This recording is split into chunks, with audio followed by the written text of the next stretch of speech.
புரட்சித் தலைவி ஜெயலலிதா ஜெயராம் இந்தியாவின் தமிழ்நாடு மாநிலத்தின் முன்னாள் முதலமைச்சர். அவரது வாழ்க்கை சினிமா, அரசியல் மற்றும் சர்ச்சைகள் நிறைந்த ஒரு நெடும் பயணமாகும். 1948இல் மைசூரில் பிறந்த ஜெயலலிதா தனது பள்ளிப் படிப்பை சென்னையில் முடித்தார்.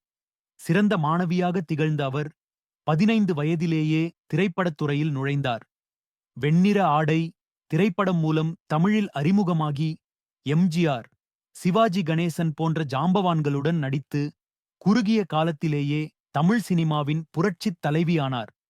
தென்னிந்திய மொழிகளில் சுமார் 140 படங்களுக்கு மேல் நடித்துள்ளார். எம்ஜிஆரின் அரசியல் செல்வாக்கினால் 1982இல் அனைத்திந்திய அண்ணா திராவிட முன்னேற்றக் கழகத்தில் அதிமுக இணைந்தார்.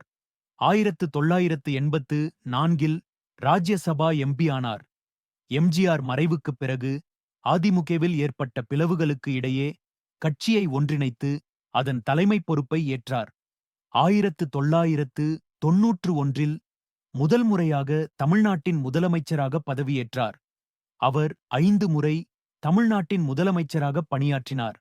அவரது ஆட்சிக் காலத்தில் பல மக்கள் நலத்திட்டங்களை அறிமுகப்படுத்தினார். அம்மா உணவகம், அம்மா சிமெண்ட், அம்மா குடிநீர் போன்ற திட்டங்கள் மிகவும் பிரபலமானவை. அதே சமயம் அவர் மீதான சொத்துக் குவிப்பு வழக்கு உள்ளிட்ட பல சர்ச்சைகளும் அவரது அரசியல் பயணத்தில் இருந்தன. ஜெயலலிதா ஒரு வலிமையான ஆளுமை, தன் முடிவுகளில் உறுதியாக இருப்பவர். விமர்சனங்களையும் சவால்களையும் எதிர்கொண்டு ஒரு பெண் தலைவராக இந்திய அரசியலில் தனக்கென ஒரு தனி இடத்தை பிடித்தார்.